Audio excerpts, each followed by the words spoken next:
On the night Ruvimbo was born, the moon bled red, hanging low over the hills of Nyanga, Zimbabwe. The villagers whispered in fear.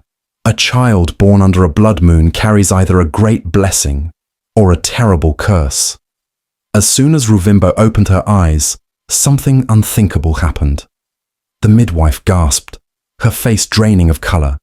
Then, she collapsed, lifeless. The two women assisting her screamed, then fell unmoving. Even the village elder, who had come to bless the child, clutched his chest and dropped his staff before his heart stopped beating. Only her parents survived, maybe because they loved her too much to be affected. The village was horrified. The elders made a choice: take the child away, or let the ancestors judge her fate.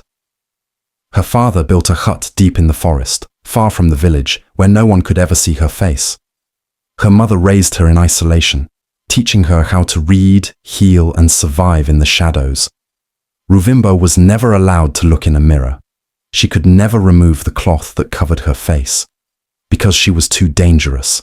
For 19 years, Ruvimbo became a whisper, a ghost, a legend. Children dared each other to step near the woods, swearing they could hear her voice in the wind. The elders warned, if you ever see her face, you will never draw breath again. But deep in the forest, Ruvimbo lived a different reality. She studied ancient herbs, learning their secrets.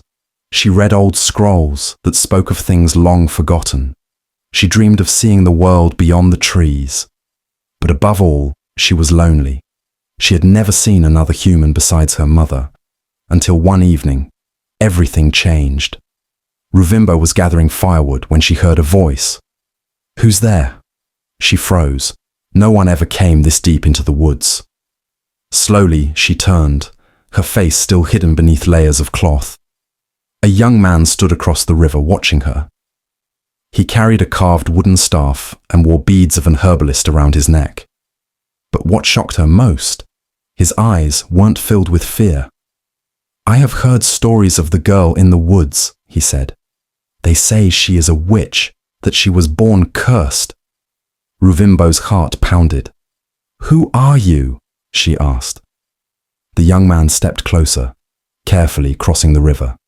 "My name is Tafara. I am a traveler and a healer, but I do not believe in curses, only things people do not understand." Ruvimbo hesitated. Most people ran away from her. Why was he coming closer? For weeks, Tafara kept returning. Each time, he would sit by the river, telling stories of places beyond the forest. Ruvimbo listened from the shadows, always keeping her face hidden. "Have you ever been to the great waterfalls?" he asked one day. "No." "They say the spray feels like rain falling from the sky." Ruvimbo longed to see it. "Why do you hide here?" he asked. She hesitated. "Because I must." Tafara studied her for a long moment. Then he said, "What if everything they told you was wrong?" For the first time in 19 years, Ruvimbo left the forest. With Tafara by her side, she returned to Manswi. The villagers gasped in shock. They expected to see a monster. Instead, they saw a woman more beautiful than the sunrise. But not everyone was happy. Among the crowd stood Chiedza, the village chief's daughter. She had been the most admired woman in the village, praised for her beauty. Now, all eyes were on Ruvimbo. Jealousy burned like fire. She pushed through the crowd and stood in front of Ruvimbo. "You should have stayed in the forest," she sneered. "Do you think you can just walk back here and be accepted?" Ruvimbo said nothing. But Chiedza was not finished. She turned to Tafara.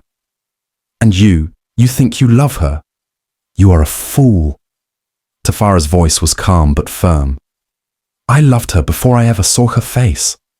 The villagers murmured. Some were in awe, others in doubt. But Chiedza smirked. "Then let's see if you truly love her." That night, Chiedza devised a plan. She needed proof that Ruvimbo was not normal. So she sent a servant to spy on Tafara and Ruvimbo.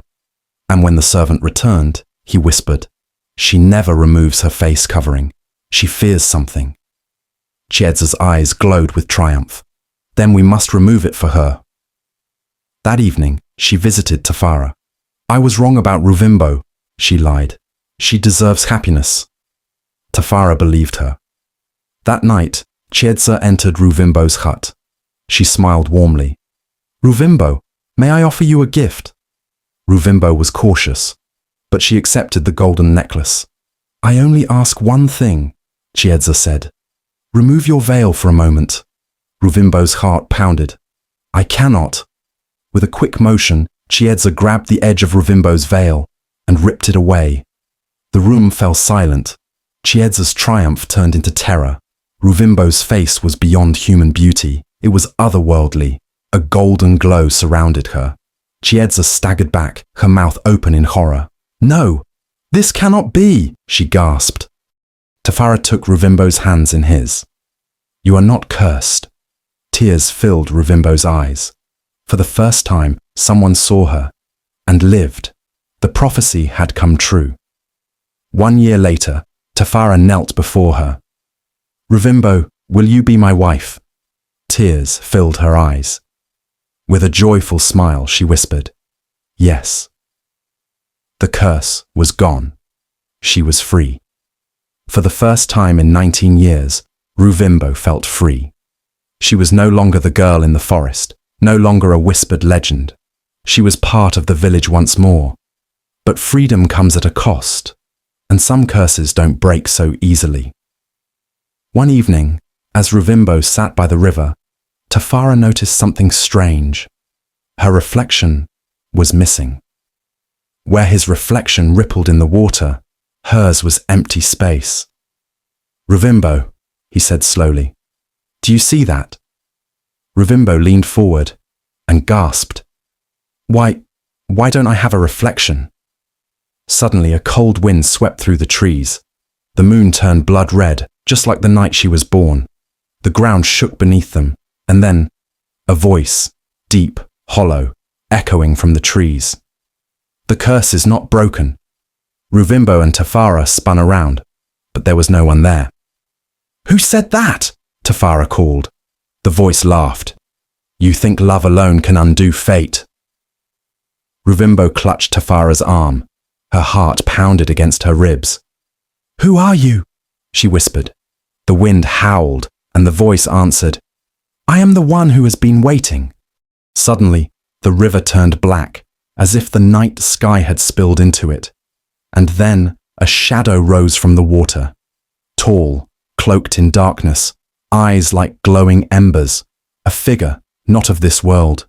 You were never meant to be freed, the shadow whispered. And now, you must return. Tafara stepped in front of Ruvimbo. She is not cursed, he shouted. The figure laughed.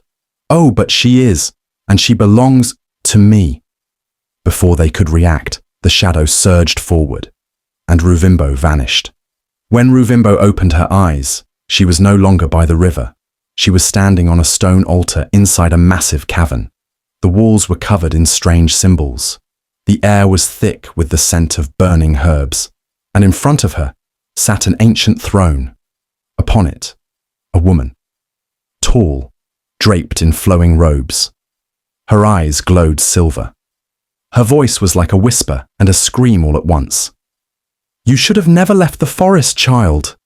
Ruvimbo's breath caught in her throat. Who are you? The woman tilted her head. I am the first, the one who came before you. Ruvimbo blood ran cold. Before me? The woman's eyes darkened. Did you think you were the only one? The only girl born under the blood moon? The only one cursed? Ruvimbo staggered back. That's not possible. The woman rose from her throne. Long before your birth, there were others. We are the daughters of the blood moon. She took a step closer. But only one of us can remain in this world. The cycle must continue. Ruvimbo shook her head. No, this can't be true. The woman smiled, cruel and knowing. You cannot escape your fate, child. Ruvimbo's veins burned like fire. A power stirred inside her, ancient, uncontrollable. The woman raised her hands. You have two choices, Ruvimbo. Take your place beside me, or be erased from existence. Ruvimbo's body trembled. Her mind screamed. But deep inside, something awakened, and for the first time, she understood the truth. Back in the village, Tafara refused to accept Ruvimbo was gone. He knew she had been taken to a place beyond the physical world, but how could he reach her? The village elders whispered of an ancient gate hidden deep within the caves of Dzivaguru, a place where the living could enter the realm of forgotten souls. But no one had ever returned from there. Still, Tafara was willing to risk everything.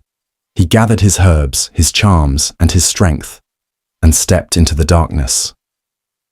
Inside the forgotten realm, the air crackled with power. Ruvimbo stood face to face with the first daughter. "You were never meant to be free," the woman whispered.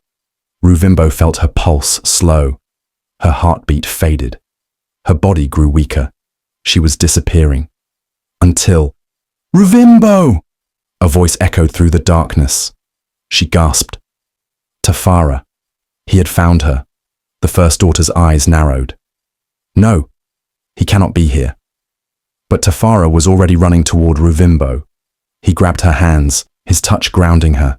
"You don't belong here," he said. "Come back with me." Ruvimbo felt the power inside her shift. The first daughter's face twisted with rage. "This is your destiny," she shrieked. But Ruvimbo took a deep breath and whispered, "No, my destiny is my own."